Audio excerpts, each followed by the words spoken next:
So I'm here with Gemma Lee Bevan, who's a social media manager with 10 years of social and sales experience. And she runs a LinkedIn marketing agency called Social Gems.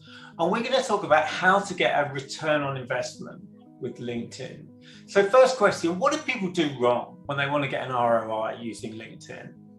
And so the main problem, the main thing where people go wrong is trying to be too corporate. So actually putting out information which shows how knowledgeable they are in their sector, which, don't get me wrong, it's good to show your knowledge, but quite a lot of the time they'll use overly complex language that's only utilised in their sector. So quite a lot of people don't actually understand what they're trying to say. So the best advice I could ever give to anyone who is trying to put themselves out on social media is write like you're speaking to an 11-year-old. Simplify everything. For want of a better term, dumb it down into utilize language that people can really understand, and the engagement side as well. So a lot of people will think, oh, well, I've put out this content, I've been doing all this for a while, I'm not actually getting anything from it, but they're not actually getting involved in other people's conversations. So LinkedIn's a networking event and it needs to be utilized as such. If you're wanting someone to get involved in your things, if you're wanting people to help and support you, then you need to be helping and supporting other people too. It's really interesting. I think that there seems to be a kind of tone of voice issue around LinkedIn. Like, people know how to speak on Facebook. They're that kind of very much more informal. But I think LinkedIn still intimidates some people, doesn't it? And because it is a business tool. It is, and it's a fear that by utilising that language, people are going to think that they're unprofessional, but they're not. I've always been a firm believer in people by people and not products. And one of the main ways we show that is we've actually got people that work with us now where we create content. When I used to do their payroll, when I used to work in payroll sales, because they built a relationship with me, they know that anything I say I'm going to do it, and I'm going to do it to the best of my ability.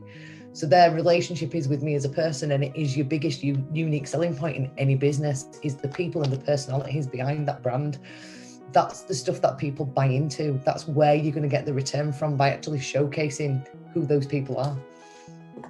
It's so true. I mean, I say to people, like, if Tesla tweets something, nobody cares. If Elon Musk tweets something, everyone kind of reacts. So we are moving into this kind of real world of personal brands versus corporate brands, and I think people that are playing LinkedIn especially right are, like you say, building that personal brand as opposed to the business brand. So what other tips have you got? You've talked about engagement, but what other tips, what type of engagement works when you really want to monetize LinkedIn? So actually just showing who you are and being supportive of other people. LinkedIn works for anyone, and you will get a return on the investment of time that you pump into it.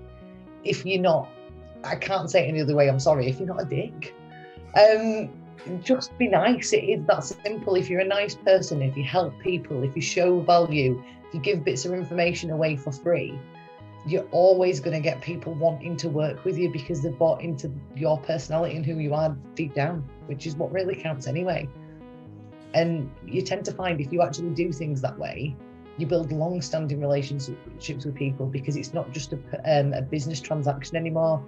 It's a person dealing with a person, and that allows for more errors that may arise. So if, say, something goes wrong, because we're all humans, we make mistakes sometimes, people are more inclined to actually accept that and still work with you if you've built that relationship with them on a personal level than they would if it was just a business transaction.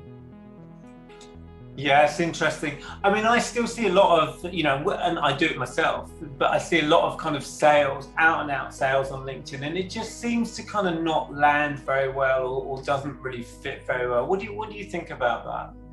So I think some sales posts are needed, and actually talking about the products and services that you offer is good, but it's the way that you actually put that information out that's important. So actually add some emotion to it. Talk about the emotional aspect of why you do what you do, what made you set up your company, why are you passionate about this, what's your why, because that's what everyone wants to know and wants to buy into.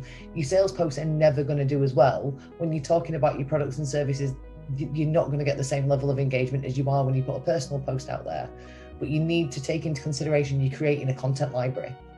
So when you're actually pushing out information and putting content out on LinkedIn, when people are seeing this content, it's making them go over to your profile and check out what you do. So even though your posting sometimes is just about who you are as a person and what matters to you, people are still knowing who you are and what you offer by going back to your page. Yeah, it's interesting. Now we're running super short of time, but I've got one question. Do you think you can go too far? Because I see some posts that are kind of really, they're almost sort of inauthentically kind of tugging at heartstrings and stuff. What do you make of stuff like that? Can you go too far with the emotion? Not really. I think when it comes across as inauthentic, it's usually relating to the fact that that information's not really been put out by that person anymore. Not anymore. So it comes across as inauthentic, but by actually just drip feeding information and talking about you as a person, when you actually do something that's quite impactful, like prime example, me talking about the fact that I'm adopted and my real parents tried to kill me. It's not something that I talk about all the time. So some people may think that it's done for those reasons. But the reason I put that information out is to show people that it doesn't matter where you come from, you can still achieve. So I think it depends on how you're reading it and the emotions you're feeling at the time, to be fair. Yeah, I think that's really well said. Well, you've probably heard the buzzer. We're out of time, but super interesting, and I really get that last comment as well. That that's really interesting.